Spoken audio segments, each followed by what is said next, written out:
What's that? Should I take this entrance since it'll probably be more private? Do you want to talk more to the parking lot? Does it look like there's going to be more people here, over there? Yeah. Okay. That's where the cars park. I think you guys might be at the wrong place. We've been working with this for 35 years. Oh no, we come to churches to exhort them because there's probably people here that aren't doing much. And there's All right, well, we've been working with this for well over 3 decades, and especially with some of the homes down near the clinics that we help with families. So. That's good. Well, there's always more that we can do, right?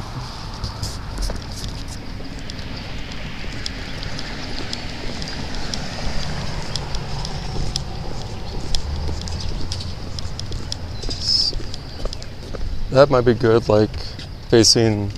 Facing them. Yeah, facing the traffic coming in.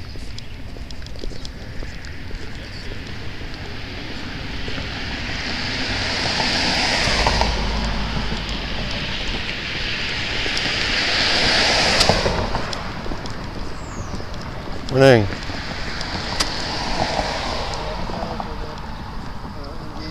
Right. Morning. Okay. Would you like one? Sure. You know, you're living in a Holocaust, We are.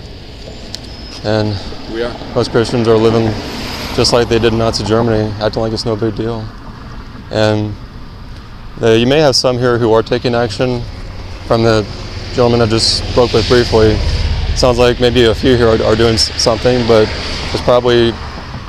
there's probably Christians here who aren't really doing anything. I mean, most churches, most of them aren't doing anything, and we're here to give a lot of wake-up call. Let me tell you guys. It's 9:08, 9:10. He could call us all home. What's that?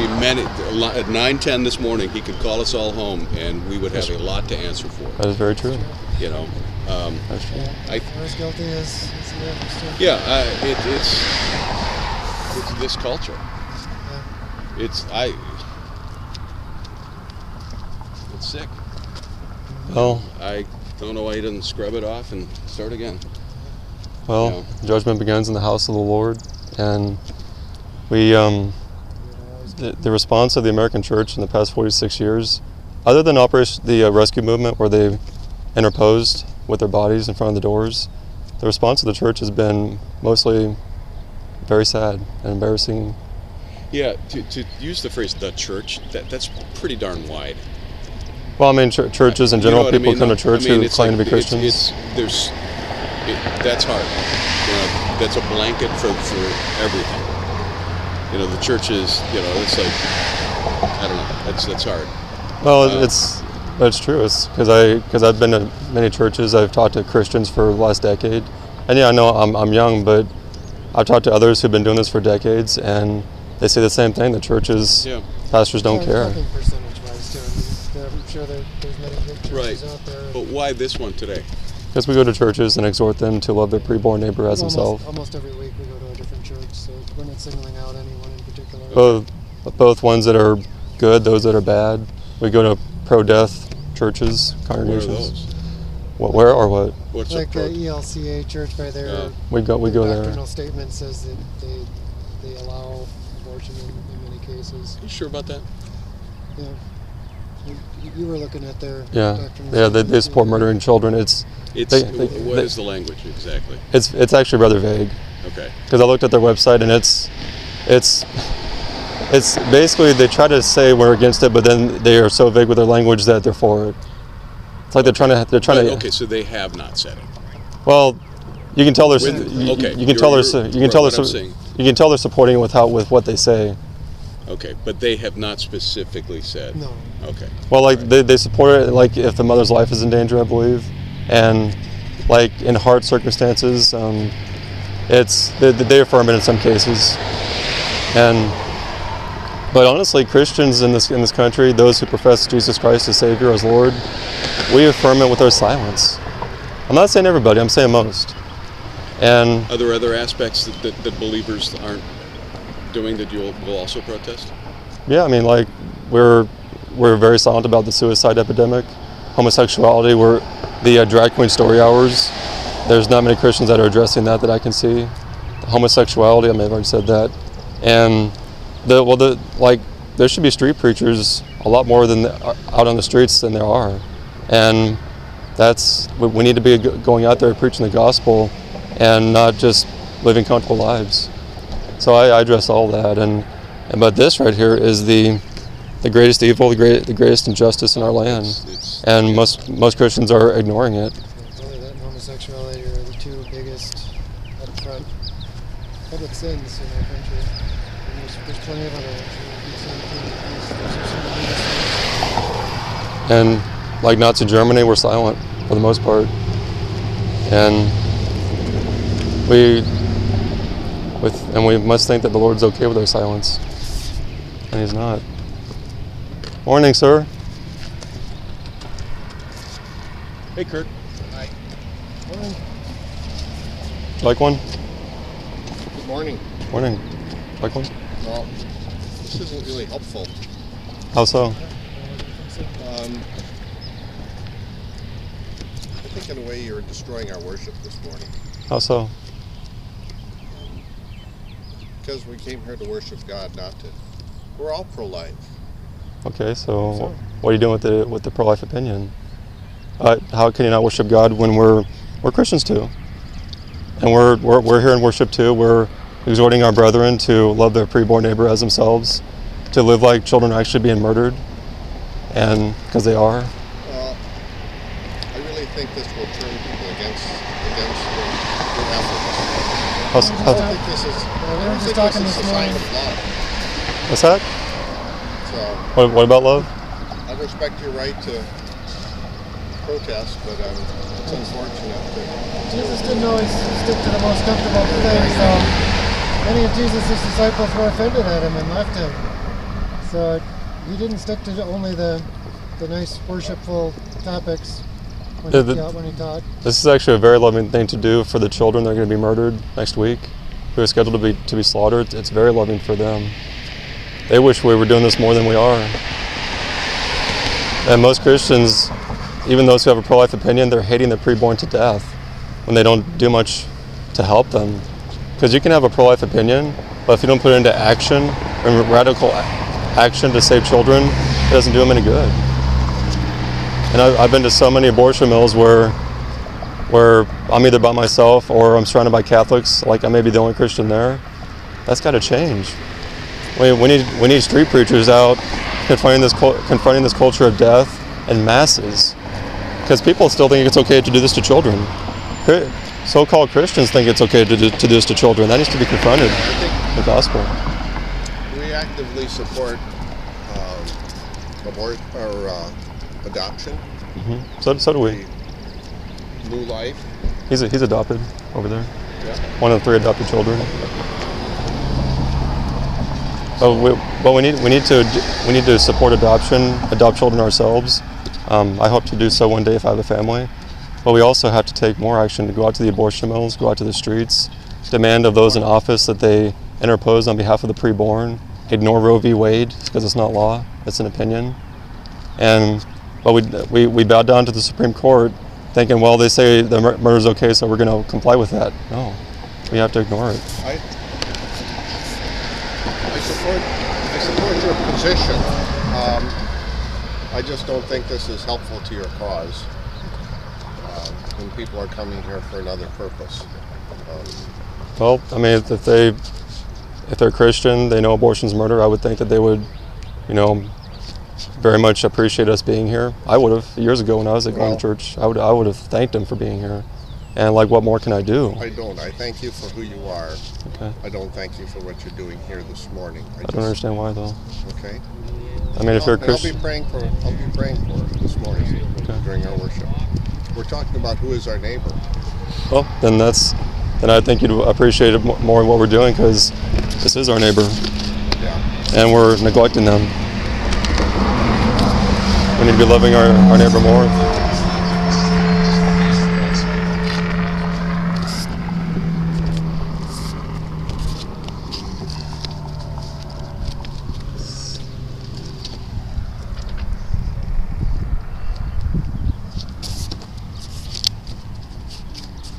Morning.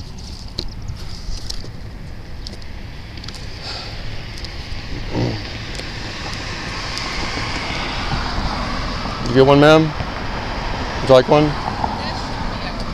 What's that? That's not any way to. That's disgusting. It is disgusting, ma'am, and we need to stop tolerating it. It is disgusting, ma'am. That's why we have to end it.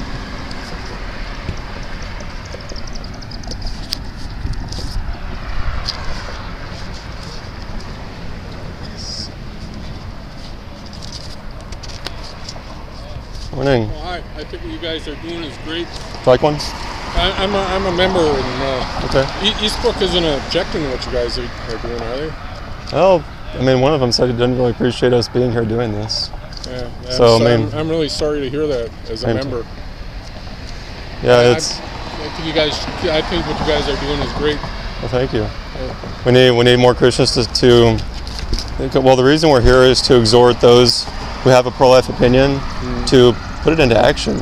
Yeah. Like we say that we believe abortion is murder, but we don't live our lives like children are actually being murdered in our midst.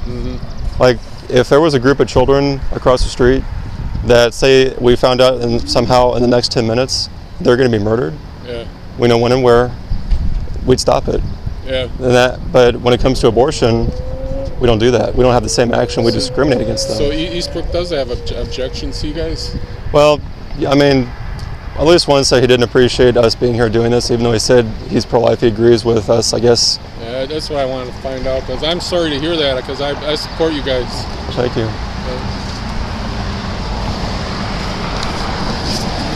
Would you like one? Morning. We're here to exhort our brethren to love their neighbor as themselves, because we're living in a Holocaust and most Christians are acting like it's no big deal. Thank you. Yes, ma'am. Check that out. Okay.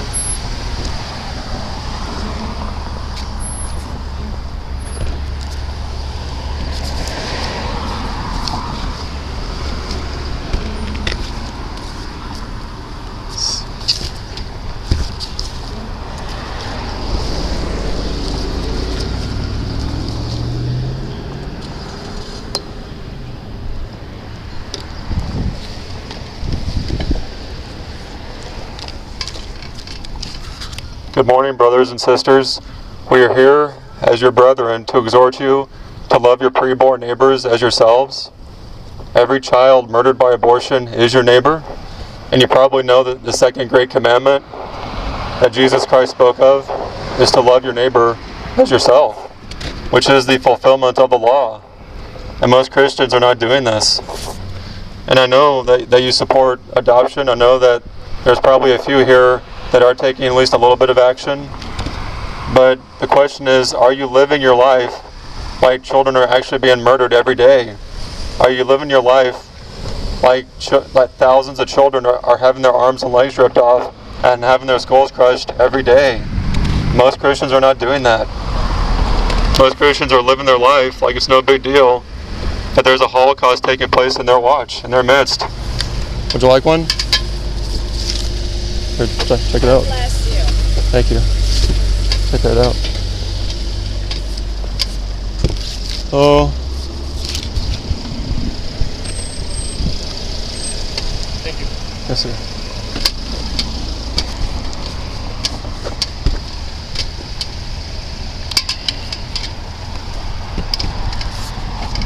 The Bible says in the book of Proverbs, chapter 24, to deliver those who are being taken away to death.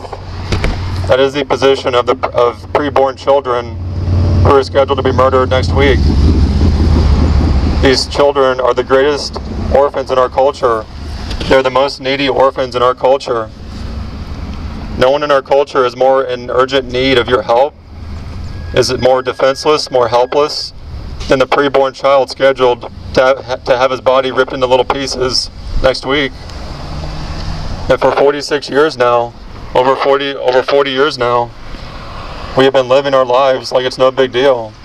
Over 60 million children have been massacred in our watch, with our permission, with our silence. And I know that most Christians are pro-life, they have a pro-life opinion, but we need to put that opinion into action. We need to act. We need to live our lives the same way. If we knew when and where a group of children were going to be massacred, say across the street, we wouldn't just say, I'm against that, but I'm not going to take action. No. We would take radical action to save that group of children from being butchered to death. That's what we need to do for these preborn children, our neighbors. We need to live our lives the same way, brethren. We have 2 abortion mills in Milwaukee, Affiliated Medical Services and Planned Parenthood.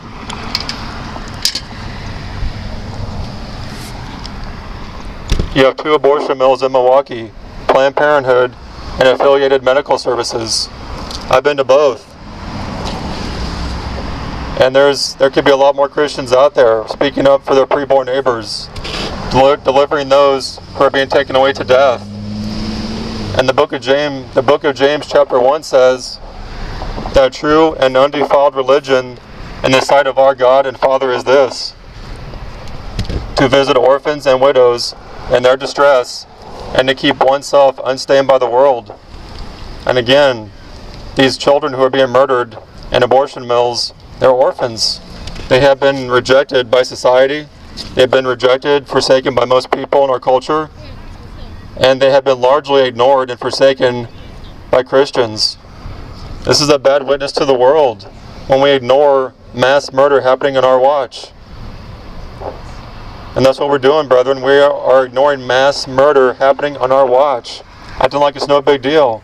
Just another day of mass murder. Another day of thousands of children having their bodies ripped into pieces, thrown in the garbage. The image of God is being destroyed on our watch, with our permission.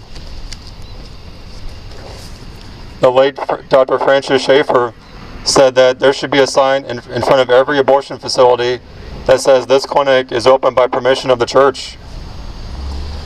That's a hunting indictment upon our nation, brethren. Where are the Christians when children are being murdered, when we know when and where our neighbors are being slaughtered? Where are you, brethren? Your neighbors need you at the abortion mills, on the streets, at events. We need Christians to speak up for their preborn neighbors, to show the bloody photographs of the murdered preborn, so people stop murdering their children. Every Friday morning, down at the Planned Parenthood. You are? On Sword and Water. Oh yeah? We do that. We've seen a couple, well, last couple years we've seen a couple saves. Yeah? Yeah, so, that's good. Pretty committed there, so, yeah, I understand. All right, how many, is it just you, or is there a few that go there from here? There's a few that go there from here. Okay. Yeah. That's good. I'd encourage you, and you probably already have invited others here to go there. Abolitionists, I like that. Yeah, right. Yeah, abolitionists. That's the preferred. That's good. Well, yeah, I don't support regulating mass murder. We need to abolish it. Yeah. Are you from Milwaukee here? I'm actually originally from Kansas, but I'm living in Milwaukee. I'm going to be moving up to the area soon, Lord willing. Oh, okay. All right. Well, that's great. That's great. I'm hoping that we can stir people up here, wake them up to this Holocaust, because it's there's probably a lot of people here who are asleep. I understand. I know what so you're saying. I'm hoping we can wake them up and help you to get more out. I know what you're saying. Because exactly. There should be the sidewalk at Planned Parenthood and Affiliated. They should be filled up with Christians. It should be, yeah. I understand what you're saying. And hopefully more will wake up here and see that the urgency of the situation, because every day is an emergency situation. So I'm hoping there's lives, yeah. Right. It's heavy spiritual warfare down there. That's a death camp. Yeah. It is. What was your name? I'm Nicholas. My name's Keith. Keith, okay. Nicholas? Nicholas. Oh, nice to meet you, Nicholas. You as well, Mr. Keith.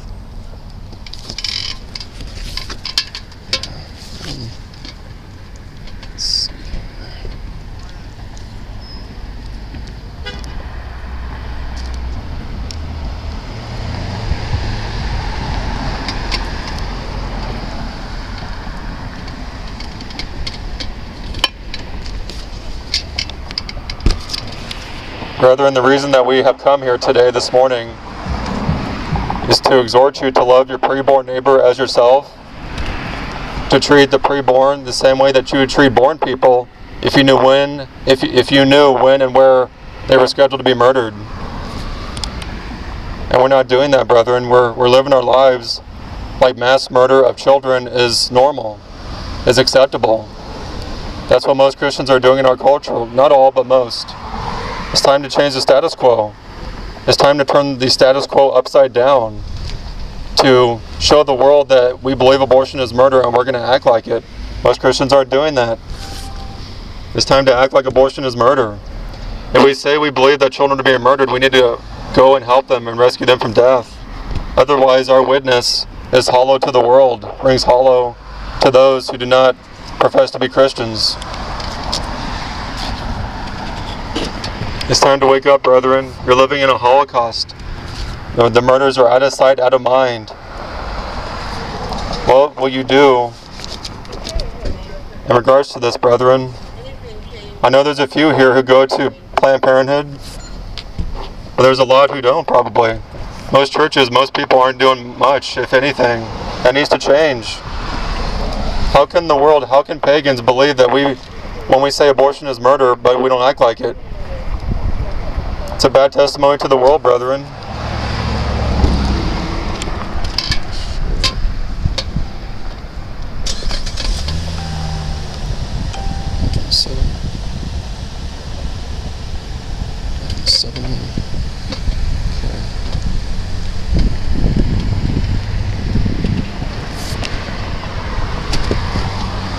It is time to wake up, brethren.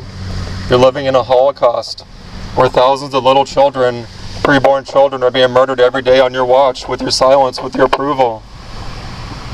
And yes, I know that there are at least a few here who are taking at least some action, but we could all do more. Our culture is dying. This is such a mess, so much violence, so much rebellion against God, and most Christians are in a coma. They're asleep. That needs to change. You've had 46 years of this Holocaust. How many more years will the two death camps in Milwaukee, Affiliated Medical Services and Planned Parenthood, how many more years will they remain open, murdering your neighbors? How many more years will the murder of preborn children be tolerated in our midst, brethren? Wisconsin should be the first state to abolish abortion. It's not even close. Now you have a Democrat governor who can't murder enough children. How is he elected in a state like this? I don't understand that. It's time to stop bowing down to the Supreme Court. The Supreme Court does not make law. Roe v. Wade is not a law, it's an opinion. So please stop bowing down to it. The Supreme Court is wrong. We need to defy the Supreme Court, as Wisconsin did in the 1850s. Look that history up. The Federal Fugitive Slave Act in the 1850s. The Wisconsin Supreme Court defied the U.S. Supreme Court in regards to the Federal Fugitive Slave Act. That's what we need to do today. The state of Wisconsin needs to ignore the U.S. Supreme Court. They're not God. They don't get to just do whatever they wish to do while we comply. We need to stop bowing down to them. The state is not God. We need to obey God, not man. We need to stop complying with their evil decree that murder is okay, that murder is acceptable. No. You all know the Sixth Commandment, you shall not murder. We need to fear God, not man. Oh, would you like one? Would you like one? You did? Okay.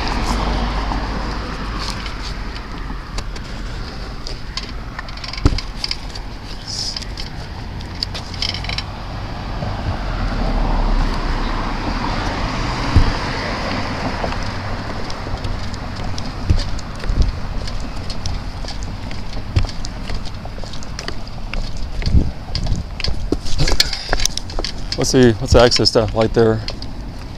There's cars going in and out over there. Because it doesn't seem that extremely busy over here. Yeah, people are just leaving there. Yeah. So hardly anybody's here. Okay.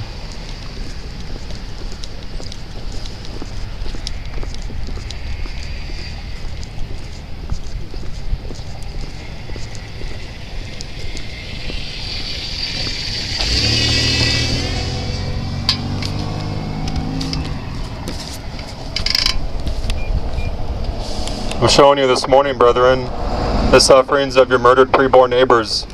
This child on this sign was murdered in your midst, on your watch. How long are we going to continue to live our lives in this bloodshed, in this bloodbath, like it's no big deal? This is a very big deal to God. It should be a big deal to us. So many Christians, they think that giving to pregnancy resource centers or volunteering at pregnancy resource centers or giving money to organizations is all they have to do, or even adopting children is all they have to do. Those are all good things, but it's not going to abolish abortion. It's not going to end the abortion holocaust. 46 years has proven that. We need to do more than those things. We need to adopt, and we need to take action. Go to the abortion mills, affiliated medical services on Farwell Avenue, Planned Parenthood on Water Street. We need more Christians out there. We need Christians to go out to the streets to preach the gospel and to show this wicked world what it's doing to children. So many children can be saved if we just obey Jesus Christ and go out into the world. Go out to the Bucks games, go out to sporting events, go out to the public and show them what a child looks like who's been slaughtered at the hands of an abortionist. That's what we need to be doing, brethren. It's time to wake up to the fact that you live in a Holocaust that easily dwarfs that of Nazi Germany. But the response of the churches in America today is the same as the churches in Nazi Germany. Silence, apathy. We're singing a little louder. We know when and where our neighbors are being slaughtered, and yet we're not going there for the most part. And yet we keep our mouths shut, just like they did in Nazi Germany. And we will be held accountable to our actions, what we did or did not do to God.